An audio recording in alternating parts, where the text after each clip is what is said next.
Hello, everyone. It is another episode of the RomaPress podcast. I hope you are doing well. Still just myself for today. Andy is still a bit under the weather, but he should be back on the next episode. And I suppose it is a good thing because I wouldn't want anybody else to suffer as much as I'm sure we all have following Bologna defeating Roma 2-0 this evening.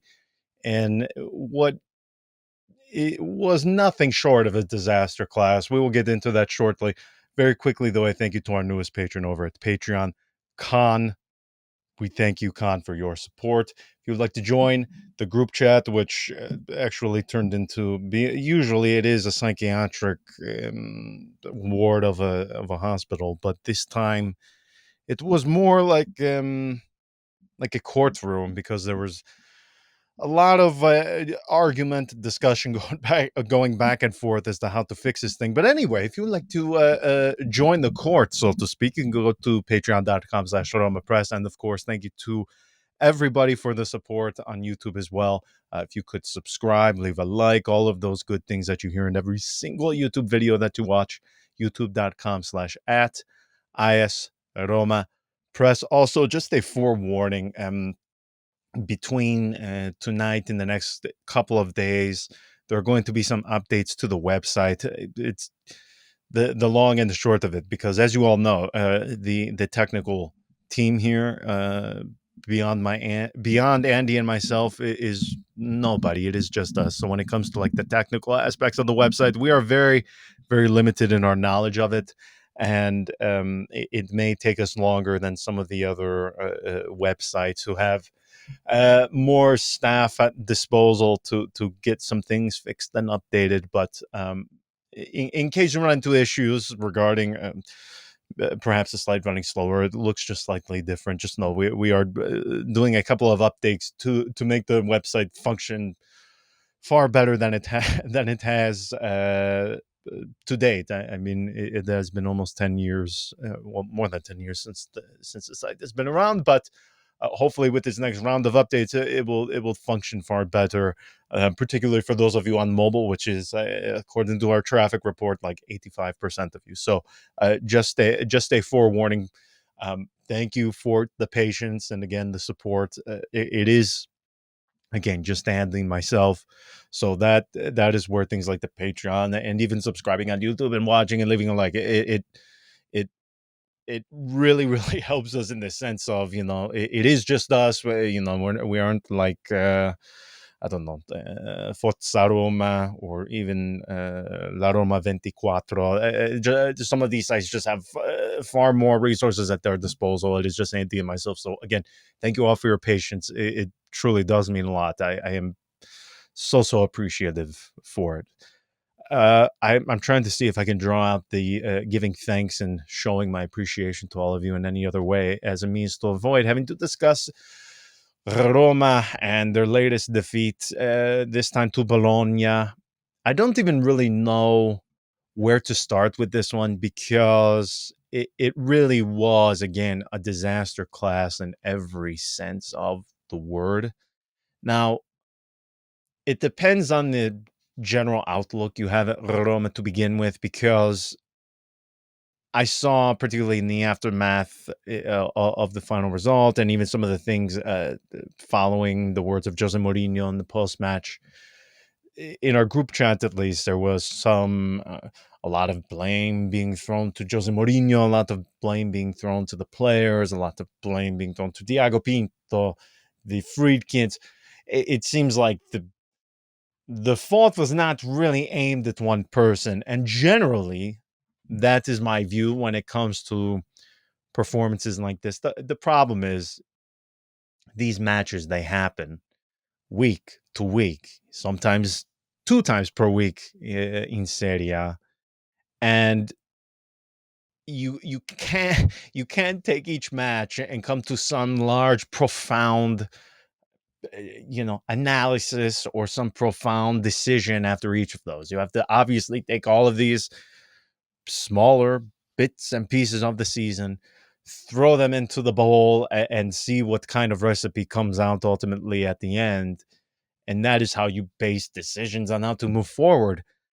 For me, I really don't know where to go with this one, simply because I view games like tonight's, and you have to take the basis of, okay, no Romelu Lukaku, no Paulo Dybala, without question the two best players of Roma, and you have to begin your judgment knowing that the two most talented players, the two most potent attackers, the two most players of quality within the team, they are not at your disposal. So okay, so we're going to judge things from that point of view. It still does not make me feel any better, because one of the things I mentioned to our patrons, and I said this even in the post match, the the thing that irked me about tonight most, above all, was I think I perhaps, and maybe even some of you are guilty of this as well.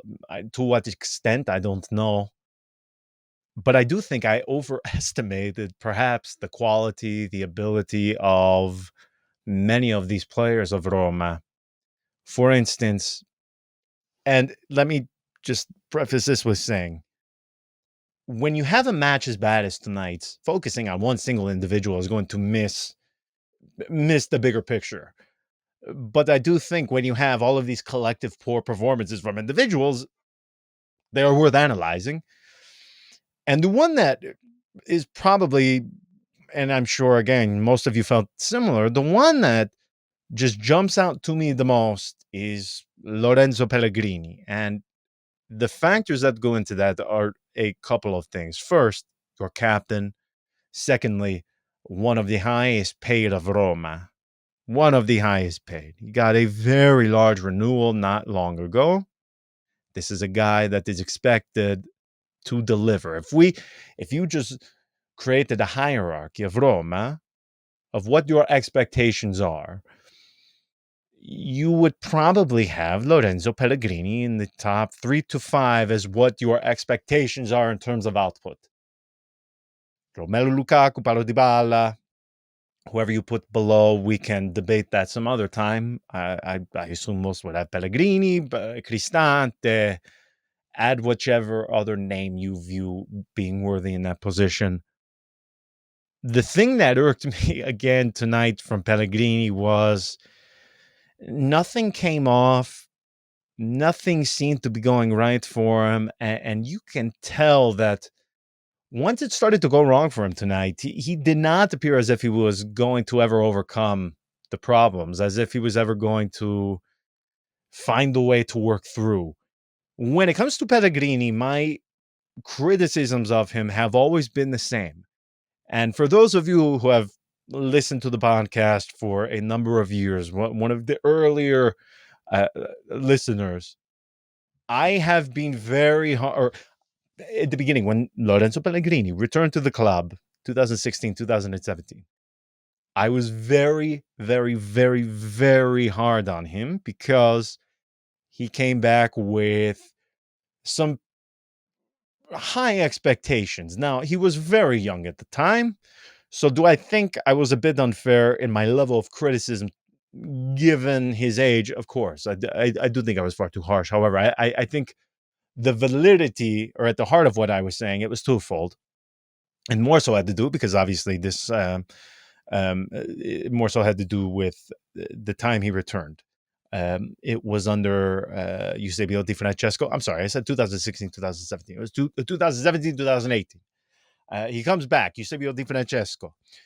We know he's going to play in a 4-3-3. He has to do the role of Mezzala, and he is horrible at it. Let's just call it for what it was. Hey, he was horrible at it.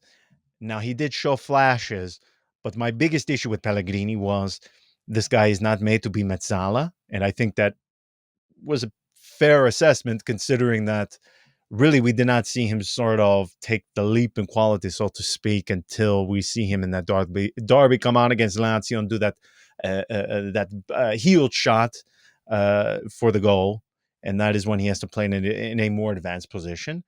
I would say that was sort of the beginning of the the current version of Pellegrini that we have. And my next criticism was the consistency. This guy, the flashes that he shows, which by the way are immense, when he shows these flashes of quality that he possesses, superb player, a Italian international, a talented, high quality player. The issue is with him, though. He does not show that consistently. Now, this season, perhaps we can factor in or we should factor in the injuries to that. And I do not think that is an unfair thing to say. However, when you have a match like tonight, where Paulo Dybala, Romelu Lukaku are not available, your two best players, your two most potent attackers, the ones who can create something from nothing, you, the captain, Lorenzo Pellegrini, one of the highest paid of the squad of Roma, this is your opportunity, and this is a match in which you should feel obligated to show more, to show some character, to step up, and to do something and reach deep inside to kind of carry the weight with no Dybala, no Lukaku. And he was so poor. He was so poor, as, by the way, was the entire midfield. I don't want to let anybody else off the hook. The thing that confuses me, and as disappointed as I am, as disappointed as I was with Pellegrini tonight, I have to lay some of this on to Jose Mourinho. This is year 3 under Jose Mourinho, and as much as I love the guy, I will be the first to admit, perhaps in times where I should have been more critical of him, particularly from a tactical point of view. I have been willing to give him the benefit of the doubt because, without question, he is the best manager that has stepped foot into Trigoria since Fabio Capello, and there's no debate on this. I have obviously been willing to give him a lot more leeway than I would to Eusebio Di Francesco, and I think everybody would be willing to do the same. For the midfield to be functioning and to appear so disjointed, and your third season like this, to show no balance, to have this midfield where you have Paredes, Cristante, Pellegrini, to appear so foreign to each other, having very no understanding of the game of one another. I don't understand it. I do not understand it. Now, Andy has said on here before, and I do agree with this is one thing that should have been done, and I cannot believe it has not been done to this point. Cristante, you have to put him in the middle of, put him at the heart of the midfield as the more defensive of the midfielders, and move Paredes to the mezzala role. That's what I would do. Beyond that, though, there is something so fundamentally broken with the way Roma functions, or I should say, does not function in the midfield. I do not understand it. I do not understand it, because I would say this season, more so than the rest, again, I will reiterate my position. I think this Roma, just in terms of depth, now, as to the quality of that depth, of course, we can discuss it. They do have more options this season. But I'm not even referring to the options that they have as to what my complaints are with this midfield. It doesn't matter who is in there. The midfield never seems to function. Probably there is something broken. There is something broken from a technical perspective as to why we cannot get any consistency and output from in the middle of the pitch from Roma. I do not understand it. I do not understand it at all. I don't. And if we want to talk about the midfield, I can't even bring myself to speak of Renato Sanchez. It is beyond parody at this point. It's beyond parody. There's no reason to even discuss beyond the absurdity of it all, just how much of a disaster that deal has been. But what I was getting to before I went into this rant on the midfield, perhaps I overestimated most of these players. Perhaps I thought they were far more capable of showing some things than they actually are. perhaps I put too much faith into Diego Llorente, into Evrandica, into guys like, now everybody knows I was never a huge fan of Paredes, but maybe I actually thought in my head that he's better than he actually is. And these other guys beyond Romelu Lukaku, Paulo Dybala, beyond them, the thing that I saw tonight that frightens me to such an unhealthy level is the drop off in quality. Lukaku, Paulo Dybala, there is such a large gulf between those two and the rest that I think we saw on full display tonight just what is missing.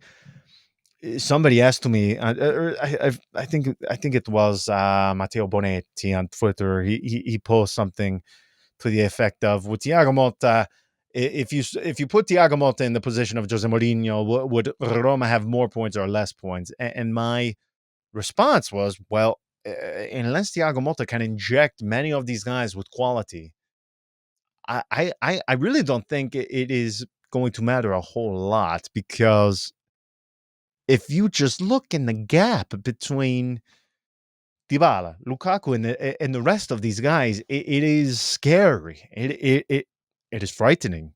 I am frightened by how much quality Roma lack beyond those two. I saw nothing from anybody tonight. I'm trying to think of who at least showed some signs of life, but really nobody jumps out to me. If we want to even talk about Dengol, Rui Patricio, it's not even worth discussing any further at this point. He has been underwhelming. The guy we saw in the first season at Roma appears to have been again a case of the body snatcher, so to speak. I think that guy is gone, and we are never going to see him again. So I don't know what to think. I don't know how I should feel, because even guys like Christensen, and I am not just saying this because he had the home goal, but I don't understand. Okay, what happened? Roma were functioning well with Karsdorp in there. Why are we doing this thing where now we are switching? It seems like every single weekend we're going from Karsdorp to Christensen. I don't understand it. Um, Again, maybe I thought both of them are better players than they actually are. I don't know. I don't know what the thing is, but again, I keep getting off track. The thing I was going to and referring to about the thing of Thiago Motta, Jose Mourinho, the question that was posed, somebody responded after I said, well, unless Thiago Motta can inject some of these guys with actual footballing quality, I don't think it is going to matter. And he said, well, are you saying that the squad of Bologna is stronger than that of Roma? And I said, well, no, of course not. But Verona, Salernitana, Genoa, their squads are not better than Roma either, and they still get the result. To me, that's a silly way to pose a question. But in all seriousness, I think where that leads us, the long and short of it is, I think maybe we have just overestimated many of these guys. I do. I look at what we saw today, and you would think logically from an elementary perspective that, okay, no Lukaku, no Dybala, you still have very, very, or what you think at least are very viable, very quality options off in the bench in Andrea Balotti, Stefan El Shaarawy. And I'm trying to think of very clear-cut scoring opportunities. They didn't arrive. In fact, let me throw some of the data on from this match right now. You have Roma with less possession, but the same shots, more shots on target. They have the higher XG. So what am I to draw from this? Now, again, for the expected goals, when you have a higher expected goal than your opponent and you can see 2, you score 0, to me that comes to you being wasteful and your goalkeeper really I'm trying to think of a polite way to say this. Fumbling his opportunities to keep the ball out from the back of the net. That's probably the kindest way I can describe Rui Patricio. But in all seriousness, I don't know how I am supposed to feel about tonight because I think this was one of 2 or 3 matches so far this season where Roma had no Lukaku and no Paulo Dybala at their disposal. And I just don't understand how you have a team so devoid of ideas, so devoid of what looked like any semblance of character. There was about the 10 to 15 minutes stretch in that second half, particularly when Asmoon came on. That he seemed to breathe a bit of life into the team. But it just looked like a team that did not give up, but the team that possessed little to no belief in themselves. I don't know about you, but at no point did I see anything from Roma that led me to believe they were going to overturn this one tonight. I saw nothing that made me feel as if, okay, you know what? They conceded twice. They are probably going to lose this, but we are at least seeing signs of life. We are at least seeing some fire from them, something to realize that they know they they really, really missed this opportunity. They screwed it up, but we're still going to show that fire, that fight, and we're going to do it until the very end. I did not see that. And then in the post match, Jose Mourinho speaking, it felt like, again, a funeral procession, as if we were waiting for I'm ceremony isn't the word. Like we were waiting for the proceedings to begin for the funeral. I mean, the way the guy was talking, I mean, he is being asked, and now, of course, it is DAZN, so you have to keep that in the back of your mind. Anytime you hear a stupid question, well, okay, it is DAZN. We're not working with the highest quality of journalistic standards here. So of course he is going to be asked a very dumb question, which he was. They never fail to pull through when it comes to just a question that makes you shake your head. But he's being asked about, are you going to quit? Could you be sacked? What is going to happen here? Again, you would have thought this was season over, end of odds of being able to finish in Champions League place goes from 75% to 0 just with this one match. Of course, the season is not lost with this one.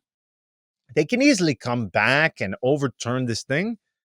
They have 2 matches coming up that are 2 matches. Their next 4 matches are massive. They have Napoli, Juve, Atalanta, and then Milan.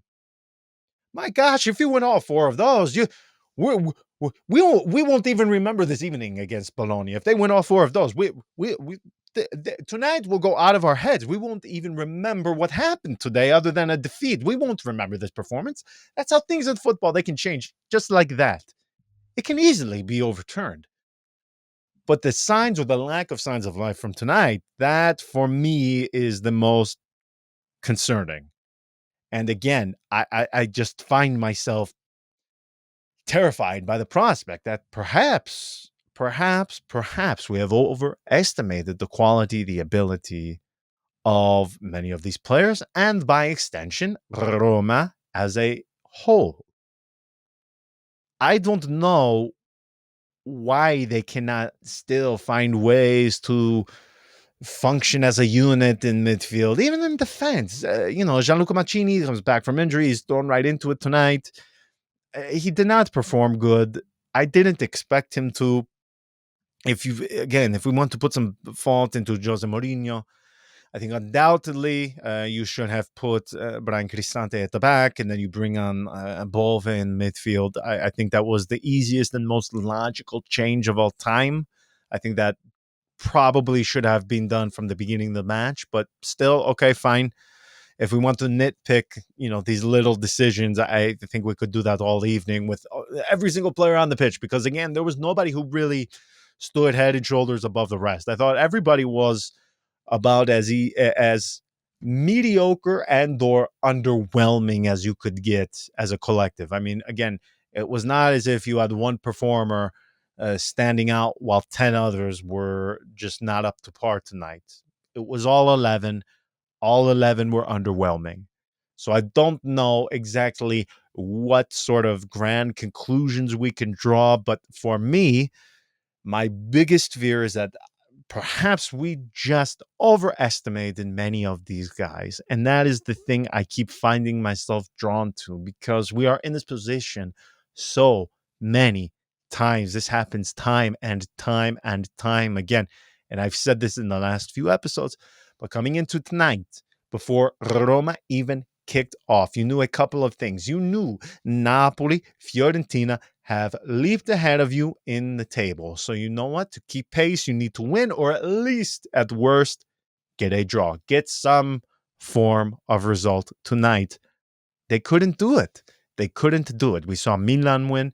We saw Inter, who, by the way, hand to them the Scudetto right now. I think they are so vastly superior to the next best that it almost seems like we are wasting time allowing them to finish out the remainder of their games, because they are so incredibly superior to everybody else. I fail to see any reason to even have Scudetto race. Just make it now where we have a race for Champions League, because Inter so much better than the rest. I just think Inzaghi, they have this one locked up.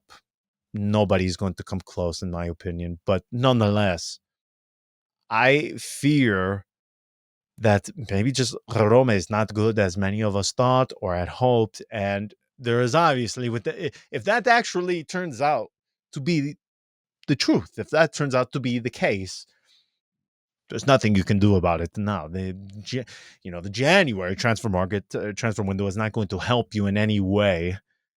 There is no magic trick. There is no elixir that can be done to breathe life into this team. So that's where I find myself. Obviously, a very dark place. I'm sure many of you are in the very same position. I just have a very difficult time understanding this Roma. And to be fair, I'm sure Jose Mourinho feels the same. But you know what? Even in a match like tonight, where there is just a very clear and evident lack of quality on the pitch, there are some things that Jose Mourinho has to answer for. And that is something that we should expect from a manager of his caliber. But in fairness to him, you would think most of the players that took the pitch tonight would at least be able to give you something that gives you the ability to fight against Bologna. A Bologna that has been superb this season at home.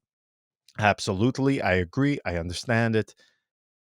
But still gives you a chance to at least fight for a result. And we did not see that from anybody tonight. And that is the thing that I find myself most scared about, because you have these four matches now. You have Napoli, Juve, Atalanta, Milan. I just said in a perfect world,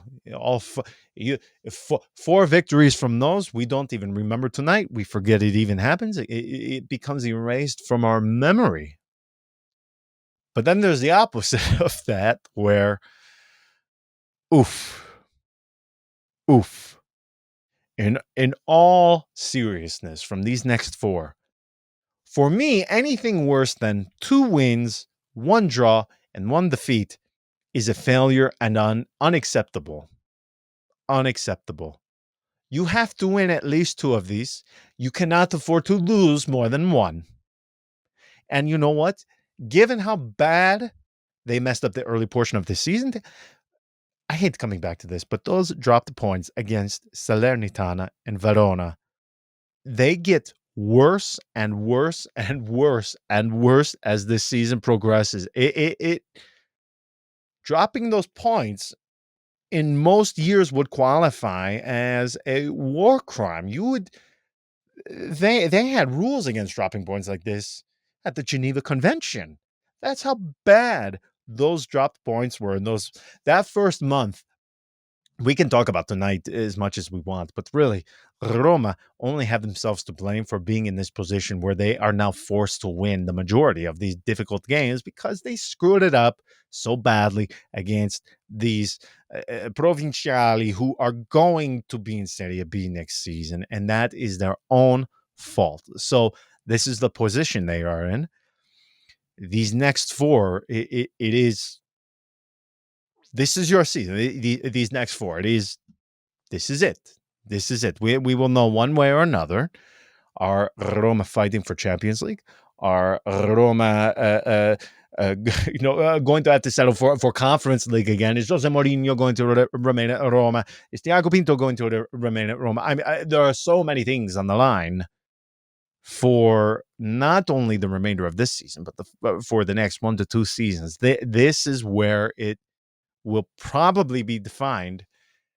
And after tonight, again, I will say it one final time, given how much is on the line in these next few matches, what we saw tonight is not going to make you feel better entering these 4 games against 4 difficult opponents in 4 matches that you have to win at least 2 of them. I would not fault anybody who says they have to win 3. This is the position you are in. This is what happens when you drop points to Verona. This is what happens when you concede 2 goals at home to Salernitana, to a 79-year-old Antonio Candreva. This is what happens. This is what happens. So we will have to wait and see. But obviously tonight is not going to fill me with any hope. It's not going to fill you with any hope. And now we just have to keep our fingers crossed that the players are fully aware of how underwhelming they were against Bologna, how the lack of character or spirit that was on display cannot be tolerated, is not acceptable, and it's do or die now. This is it. This is it. This is it. This difficult December and half of January, you started with a victory over Sassuolo. You drew at home to Fiorentina, who pulled one out of their arse against Verona. And now you have lost to Bologna. Not good. Not good. Not good. But you can turn the entire thing around against Napoli, starting with Napoli, then against Juve, then Atalanta, then Milan. If you win 4 of those, we don't even remember tonight. If you lose all 4 of those, you might as well start etching into the stone of the date of death for the season. But again, this is the season. These next 4 league games, this is sort of the path that Roma are on. We have reached a crossroad. Which way are we going to go? The only thing I hope is that tonight serves as a lesson, and that is something we have heard thousands and thousands and thousands and thousands and thousands of times from Jose Mourinho, from the players. I still have Lorenzo Pellegrini, I still have Alessandro Florenzi, the 29 interviews he did about Testa Alta. We hope tonight serves as a lesson for Roma. I can't do that anymore. I'm done with the lessons. I'm tired of. It is time for them to go out and show to us that they can implement these things they supposedly learned. This is it. This is the opportunity. These 4 matches. Let's see what happens. I can't believe again. We are going on almost 34 minutes now. Andy will be back later this week. I'm trying to think what else. I think that is all I have. This is the season. This is a season. This is it right here. These next 4 games. What happens here? Jose Mourinho, is he going to continue at Roma? Is Thiago Pinto going to continue at Roma? So much on the line in these next 4 games. Let's see what happens. We will keep our fingers crossed. Thank you so much for listening. Thank you for your support again. It truly does mean everything. When there are difficult matches like this and I have to go on stupid, radio stations and do an interview. Oh, what do you think about Roma? How do you think it did? And it is so difficult to stomach and get through because it's like pulling it's regurgitating the nightmare that you had just watched, having it reoccur over and over and over and over and over again. But truly, I mean, being able to interact with all of you and all of the support you have shown through all of these years, it from the bottom of my heart, I can't thank you all enough. Truly, it's overwhelming at times, and I just can't thank you all enough for how much you have shown to Andy and myself. We greatly appreciate it. So we will talk to you in a few days. Until then, take care. Ciao.